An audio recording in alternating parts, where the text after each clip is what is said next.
আমাদের নেতাজি মোড়ে জলের জলময় হয়ে গেছে, গলি দিয়ে পর্যন্ত জল ভেসে ভেসে আসছে। এখন আমরা মিল মোড়ের দিকে যাচ্ছি,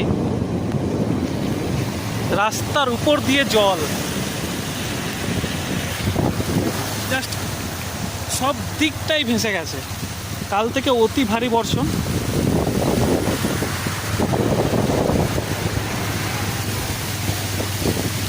রাস্তাঘাট সব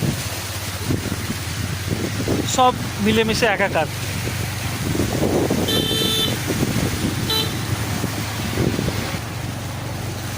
রাস্তার উপর দিয়ে জল, এক হাঁটু জল।